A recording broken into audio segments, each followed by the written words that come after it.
Lo que vamos a hacer ahora es hacer una introducción a esta segunda parte de la unidad de metabolismo, que es la parte anabólica por excelencia, o sea, el proceso de fotosíntesis. Nosotras hemos grabado varios videitos de la explicación en realidad teórica de lo más difícil de esta unidad, o sea que lo que vamos a hacer ahora es ver una introducción, ver un debate de por qué se le da, digamos, por qué se estudia esta etapa y por qué es tan importante este proceso anabólico que no llevan a cabo todos los seres vivos, como en el caso de la oxidación en los organismos aeróbicos, sino solo un grupito exclusivo de organismos. Y después, sí, vamos a tomar unos minutos para que vean un videito y volvamos a hacer debate y vamos a seguir trabajando con otros videos de guía durante esta semana. Esto que tienen acá es el apunte de clase, pero lo pueden ir siguiendo con el apunte de clase o también, obviamente, con el cuadernillo, en donde está obviamente más especificado. Nosotros sabemos que el proceso de fotosíntesis, como me dice la palabra, es un proceso de síntesis, o sea, un proceso anabólico. Dentro de las vías que nosotros vimos del metabolismo, dijimos que el anabolismo era la producción de compuestos orgánicos. El prefijo foto, que es lo que vamos a ver ahora, proviene de un paquete o de un cuanto de luz que se llama fotón. Ahora, yo les hago una pregunta. ¿Conocen algún otro proceso de producción de moléculas orgánicas que no sea la fotosíntesis?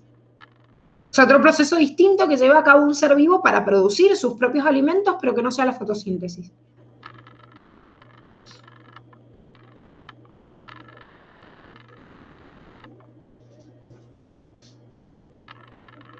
¿Ninguna?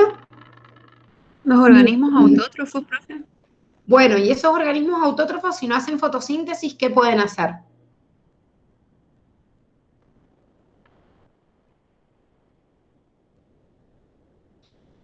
Está difícil, ¿eh?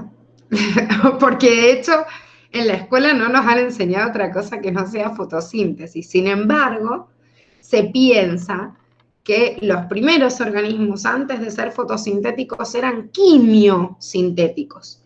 ¿Qué quiere decir esto? ¿Y por qué es importante tener en cuenta este proceso? Los autótrofos en la naturaleza se dividen en dos. Fotosintéticos, que son los que producen la síntesis de un compuesto orgánico, pero a través de los fotones, o sea, de la energía de la luz, pero existen organismos quimiosintéticos que producen compuestos orgánicos, pero a partir de la energía química. ¿De dónde obtienen esa energía química? Y obviamente de otros compuestos orgánicos, ¿sí? Que degradan y que ahí obtienen la energía para poder incorporarlos en un producto nuevo. Esto vamos a terminar de entenderlo un poco más cuando lleguemos a la unidad de Reino-Monera, porque en realidad no existen plantas o no existen protistas que lleven a cabo este proceso de quimiosíntesis. Es un proceso que llevan a cabo las bacterias. Entonces, como hay bacterias fotosintéticas y hay bacterias quimiosintéticas, obviamente, como tenemos las dos variaciones y existen distintas fuentes de esta energía química, cuando estemos justamente dentro del reino Monera vamos a clasificar a cada uno de estos organismos de acuerdo al proceso que tienen para alimentarse y ahí van a terminar de entender. Pero sepan que existe otro proceso, o sea que nosotros ahora vemos el más conocido de producción de compuestos orgánicos, que es la fotosíntesis, pero existe otro proceso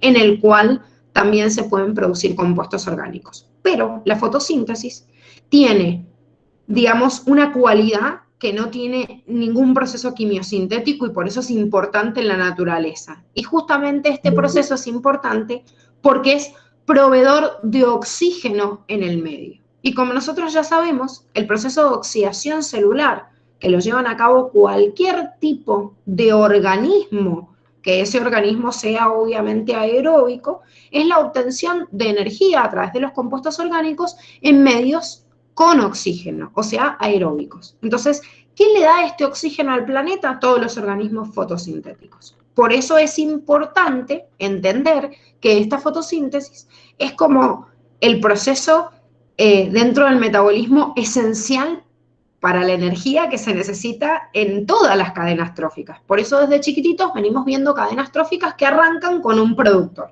O sea, ya sea una planta, un alga o una bacteria, como ocurre en los ecosistemas acuáticos, donde los principales productores son las cianobacterias y no las plantas como en los ecosistemas terrestres, pero brindan justamente este oxígeno básico para todas las formas de vida aeróbicas. Uno de los que se considera padres de la fotosíntesis es Ingenhousz, que Ingenhousz fue un médico que en realidad lo que describe en este proceso y que es fundamental para entender la ecuación general de la fotosíntesis es una ecuación que, si ustedes la ven, es como la ecuación inversa al proceso de oxidación celular. Este agua que ustedes están viendo de los dos lados en realidad después se compensa y vemos que en realidad el agua que se pierde en la fotosíntesis es menor que la que se consume. Entonces, en realidad, si yo igualo después esta ecuación, como van a ver en química, cuando vean reacciones químicas y vean cómo yo compenso una ecuación justamente química, de hecho van a ver que esta ecuación, y como lo tienen en el cuadernillo, equivale por cada 6 moléculas de dióxido de carbono que consume un productor y 6 moléculas de agua, a través obviamente de la energía lumínica, o sea, de los fotones que serían los cuantos o los paquetitos de luz, se produce un compuesto orgánico como es este que tienen acá, que es la glucosa.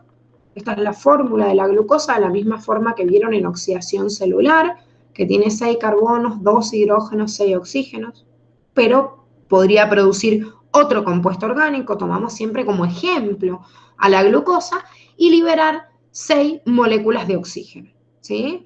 Este agua, como les digo, si se libera, entonces es con más consumo de agua. Por eso, en la ecuación general ignoren este agua porque si no se van a confundir.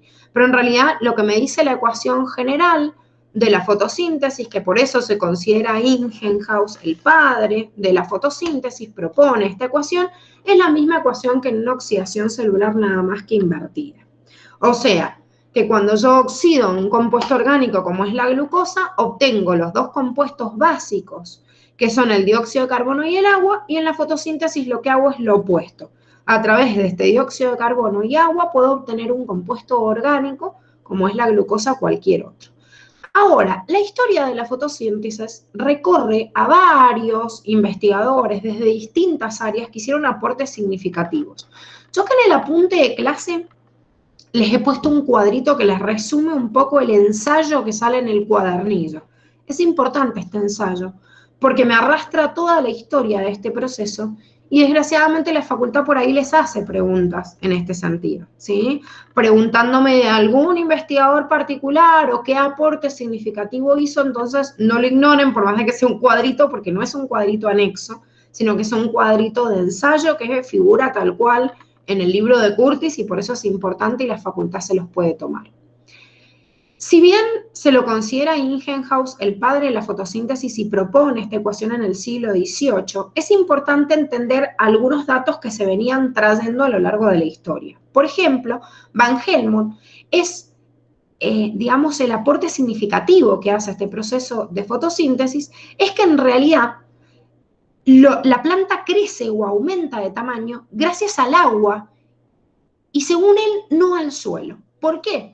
Lo que hizo Van Helmont fue un montón de experimentos.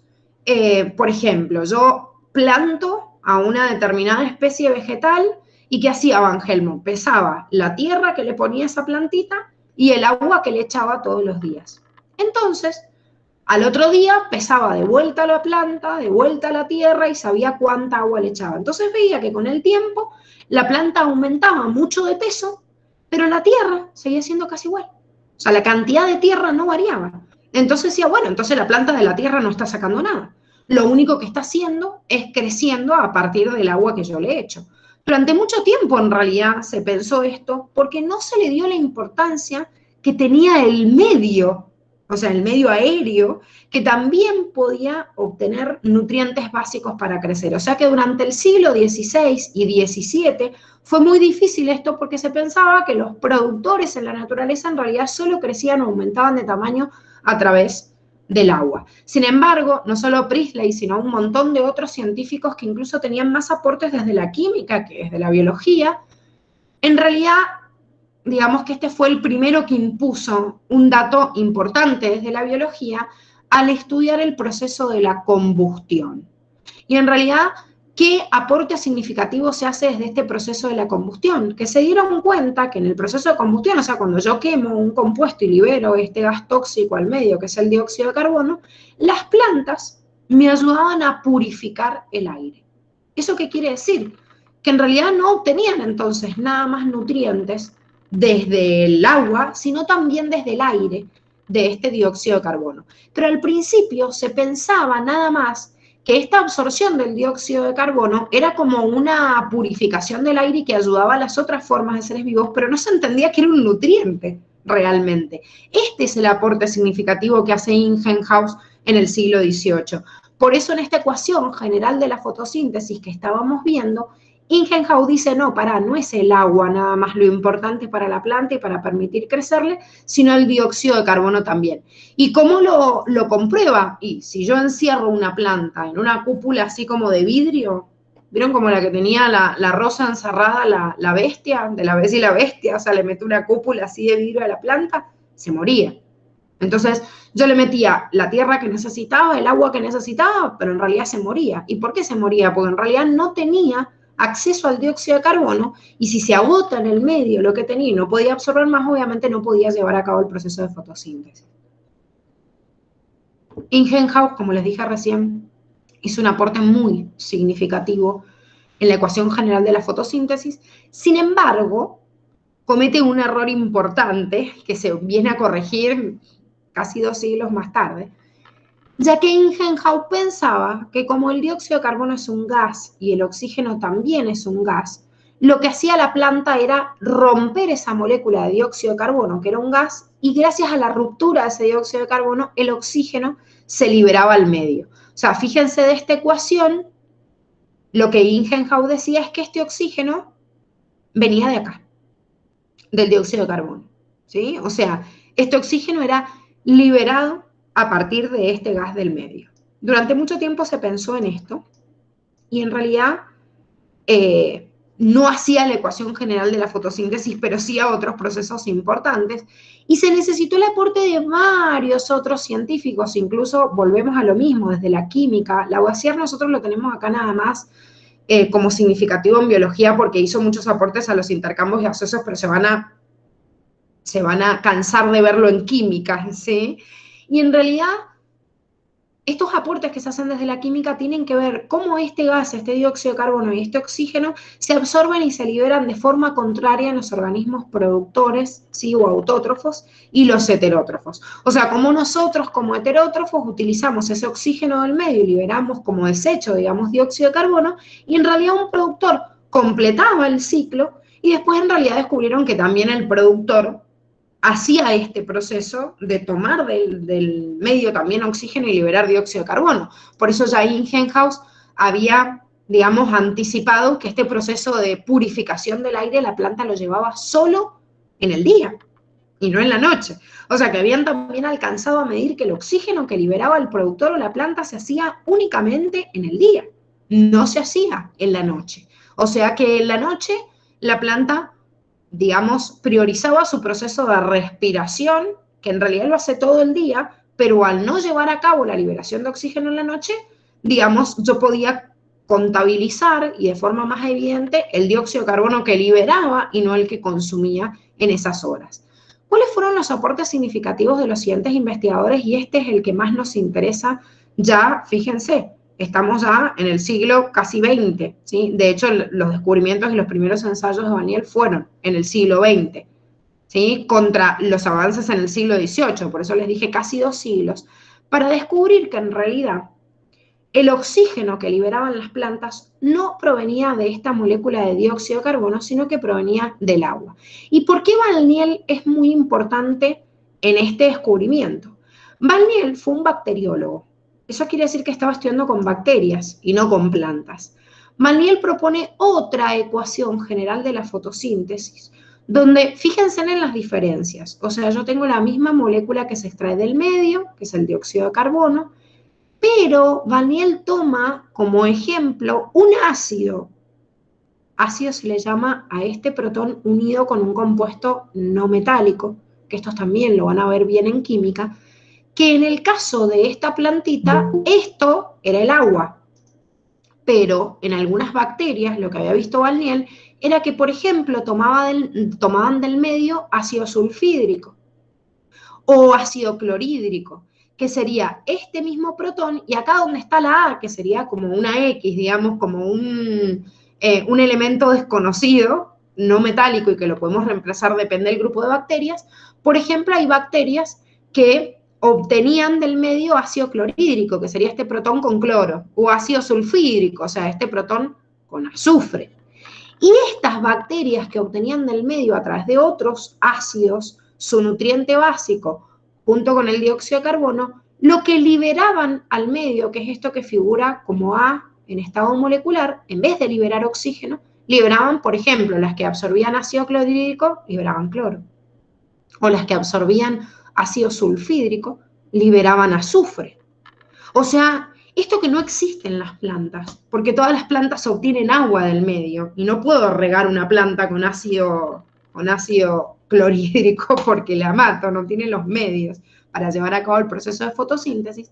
Sí hay bacterias que obtienen otro compuesto, otro ácido como nutriente, ya sea del aire o del suelo, y liberan al medio en estado molecular otra molécula distinta al oxígeno.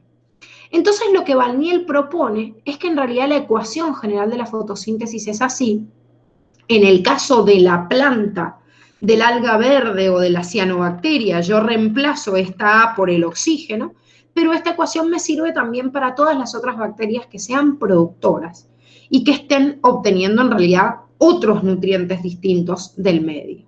Lo que comprueba Valniel, y esto es muy importante, aparte ya estamos hablando del siglo XX, había más avance en muchas cosas, y como van a ver también en este mismo ensayo, les muestran investigadores posteriores en el siglo XX que ponen a prueba esta hipótesis de Valniel, marcando con isótopos radioactivos. Lo que se comprueba es que este elemento que está presente en el agua es el que al romper esta molécula se libera al medio. De esta manera, comprobamos en realidad que este agua es el que al romperse, ¿y cómo se rompe? En presencia de la luz, a través de un proceso que se llama fotólisis, lisis, ruptura, y foto es el paquete de luz que se llama fotón, que ahora vamos a ver. Ese paquete de luz rompe la molécula de agua y este oxígeno es el que aparece en el medio. ¿Cómo hacen estos investigadores para comprobar la hipótesis de Valniel a través de un isótopo radioactivo? Los isótopos radioactivos en realidad lo que hacen es tener la capacidad de emitir fluorescencia. Un isótopo es una variación del mismo elemento, ¿sí? Por ejemplo, en el caso del oxígeno, su número es 16, pero este oxígeno 18 sigue siendo un isótopo más pesado del oxígeno, pero que tiene la capacidad de emitir fluorescencia. Entonces, ¿cómo compruebo esta ecuación general? Supongamos que estoy en una plantita. Bueno, yo le pongo isótopo radiactivo, o sea, este marcador fluorescente a la molécula de dióxido de carbono. Y veo, a lo largo del tiempo, cuando la plantita va haciendo fotosíntesis, dónde aparece este compuesto. Y en realidad, al marcar este oxígeno del dióxido de carbono, me doy cuenta que todo ese isótopo radioactivo después aparece en la planta. O sea, que se queda la fluorescencia en la planta. ¿Qué quiere decir esto? Que todo el oxígeno que tenía contenido el dióxido de carbono permanece después en el crecimiento de la planta. Por eso se deduce que este oxígeno del dióxido de carbono es incorporado a la molécula de glucosa y no liberado al medio. En cambio, si yo marco con isótopo radioactivo este oxígeno del agua, con el correr del tiempo, veían que este isótopo radioactivo que emite fluorescencia se veía en el aire. ¿Por qué? Porque en realidad el oxígeno que se libera al aire siempre salía desprendido de la molécula de agua. ¿Se entiende esto? ¿O alguno se me perdió?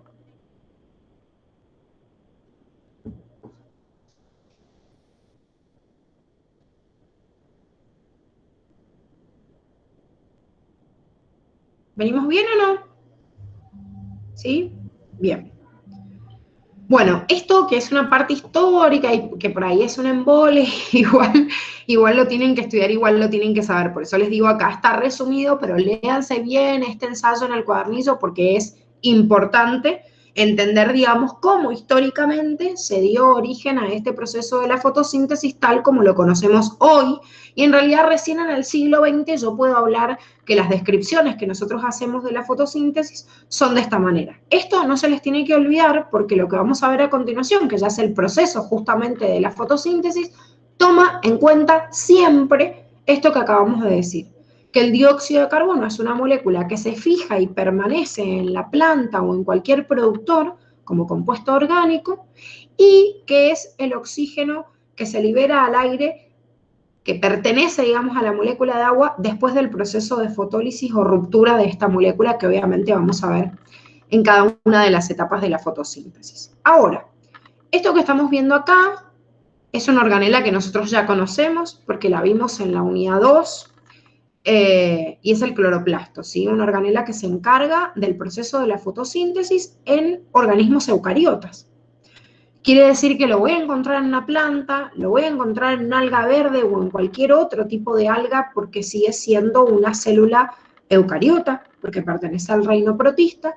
Sin embargo, vamos a tener excepción de la presencia de este cloroplasto en las células que sean procariotas.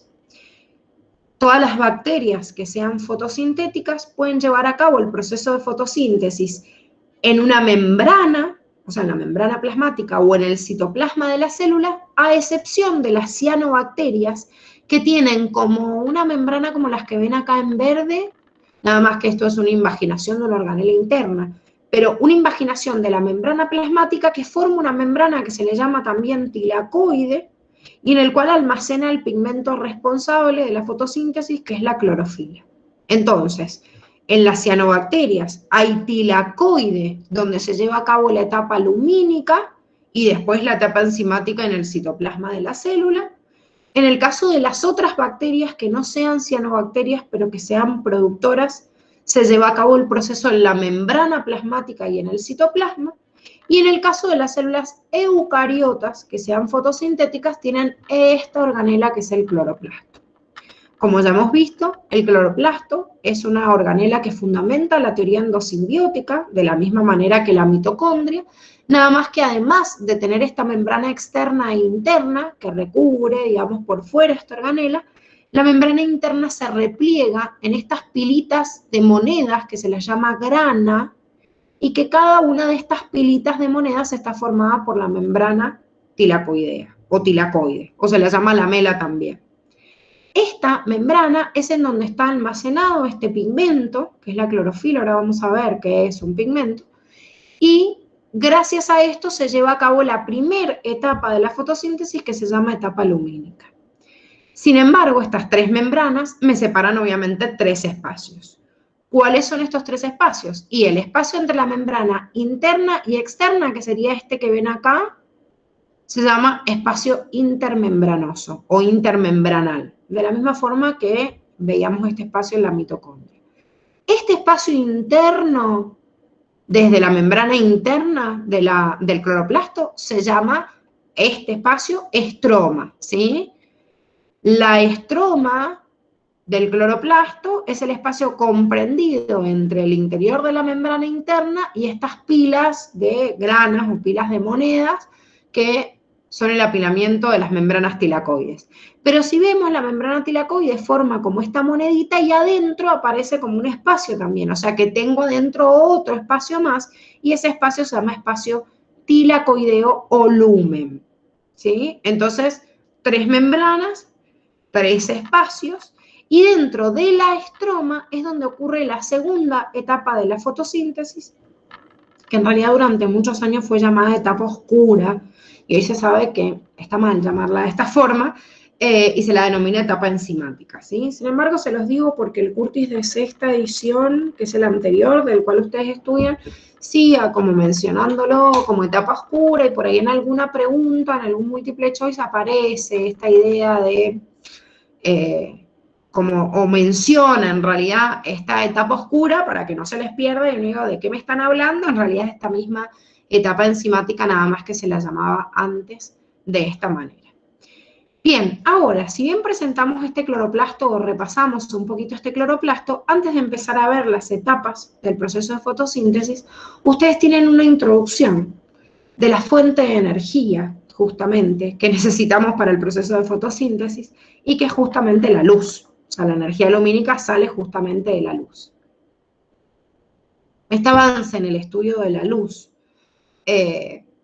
obviamente son físicos los que hacen un aporte significativo justamente del estudio de la luz, porque la luz es justamente una onda que se transmite a través de un determinado espacio y que van a estudiar este patrón de movimiento, pero necesitamos que avance mucho en física, ¿sí? Ustedes recién ahora están viendo la introducción a la física y me van a ver movimientos rectos, o sea, de aquí que vean movimientos ondulatorios va a pasar mucho. Entonces tienen una pequeña introducción de los aportes más significativos desde Newton a digamos, el modelo que explica hoy la naturaleza de esta luz, que está compuesto por dos modelos simultáneamente, el modelo ondulatorio y fotónico, que en realidad son dos modelos que hoy se consideran como complementarios, ¿sí? Y que me hablan justamente de las predicciones que yo puedo tener sobre esta luz. Maxwell propone justamente este modelo ondulatorio en donde me dice que la luz que yo veo es solo una partecita mínima de todo el espectro electromagnético. A ustedes les deben haber dado desde la escuela, cuando vieron física básica, todo el espectro de luz visible, que en realidad la luz que yo veo en color blanca, sabemos que se puede descomponer en 7 colores, que son los colores del arco iris.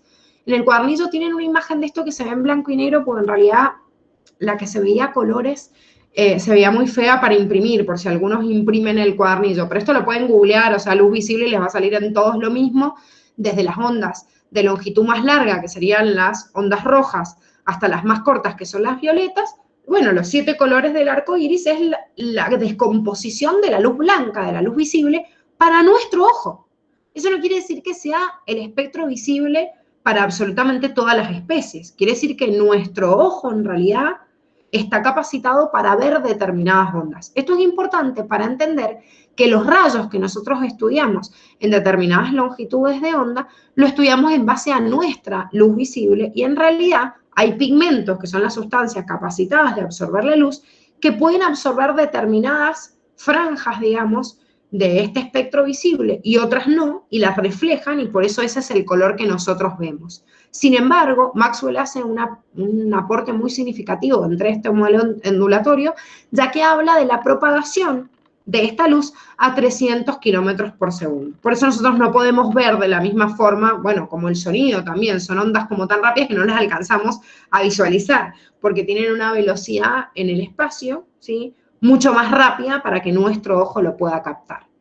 Sin embargo, como les dije recién, este modelo ondulatorio está complementado con el modelo fotónico, que también es muy importante, que es un aporte de Einstein, que me habla de los cuantos o los paquetes de luz denominados fotones. ¿A qué le llamo yo fotón? Al paquete de energía que tiene la capacidad de estimular a una determinada sustancia y hacer saltar, ¿sí?, como si es una molécula obviamente reactiva, saltar sus electrones y que sean transferidos a otra molécula que pueda absorberlos con mayor energía, que es lo significativo en el proceso de fotosíntesis. Un paquete de luz o un fotón de luz es el que está capacitado para estimular un pigmento como lo es la clorofila, ¿sí? Entonces, no les voy a dar una introducción de pigmentos porque lo van a tener en el video que ahora vamos a ver. No, pero les quería mostrar, esto está en el cuadernillo no acá. Les quería mostrar esta imagen para que ustedes después la googleen para verla a color, pero esto es lo que yo les decía del espectro de la luz visible. A ver, esperen que lo encuentre. Acá. Está en la página 39 del cuadernillo, donde podemos visualizar cómo este espectro de luz visible en distintas longitudes de onda, cada una de ellas me está marcando la longitud a la cual yo mido justamente cada una de estos colores y por qué yo tengo que entender que un pigmento, por ejemplo, que me refleja el color verde, como la clorofila, que es el pigmento que le da el color verde a las plantas, en realidad me está absorbiendo todos los otros haces de energía lumínica, pero no está absorbiendo el verde, por eso lo refleja. O sea, cuando yo tengo un espejo, el espejo que está haciendo con todos los haces que yo le estoy, digamos, tirando hacia el espejo, no está absorbiendo ninguno y me refleja todo, por eso me devuelve una imagen. Sin embargo, hay sustancias que están capacitadas para absorber todos esos espectros, entonces no pueden devolver nada, y por eso se ven negros. ¿Sí? Los colores, cuando yo veo una prenda, por ejemplo, de color negra, quiere decir que está absorbiendo todos los haces de luz. Entonces, si yo absorbo todos los haces de luz, entonces no puedo reflejar nada y por eso se ve negro. Si yo tengo, no sé, un suéter que se ve de color rojo, quiere decir que está absorbiendo todas las otras longitudes de onda menos el rojo, por eso el rojo lo refleja. Bueno, el pigmento verde que yo veo en la clorofila es un pigmento que está capacitado para absorber todos los otros haces y reflejar el verde. Pero la energía que absorbe este pigmento es el que está capacitado para activar una cadena de transporte de electrones, que es así, la vamos a ver desde mañana, muy parecida a la de la mitocondria, nada más que acá para obtener energía para las siguientes etapas en la fotosíntesis, que en realidad se ve de ese color porque la energía que absorbe justo en esas longitudes de onda le alcanza esta energía para activar esta cadena de transporte de electrones. ¿Sí? Pero esto de los colores es importante para entender por qué me está diciendo que absorbe algo o refleja otro. Por eso cuando hace mucho calor nos dicen que nos tenemos que poner prendas claras, ¿sí? De color blanco, porque el color blanco quiere decir que no está absorbiendo ninguno de los otros haces y está tratando de reflejarlo, ¿sí? Y por eso no usar prendas oscuras cuando hace mucho calor. Chicos, ¿hasta acá vamos bien?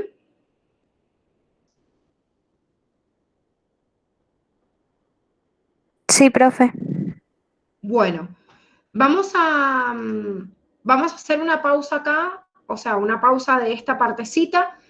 Quédense igual conectados en el Meet, pero les paso ahora por el grupito de WhatsApp un pequeño videito, dura 7 minutos, en el cual vamos a ver esta primer parte de las etapas de la fotosíntesis. Después de ver este video, me avisan que lo terminaron de ver por el grupito de WhatsApp y nos volvemos a conectar acá para ver dudas. O sea, si quieren, se salen de la conversación y vuelven a entrar, o si no, quédense acá y nos encontramos en un ratito cuando en el grupito de WhatsApp terminen de ver el video. ¿Sí?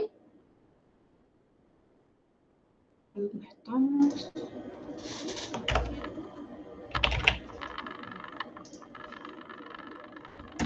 Bueno, ahí se los pasé por el grupito, ¿sí? Así que les doy un ratito para que lo vean y cuando terminen me avisan.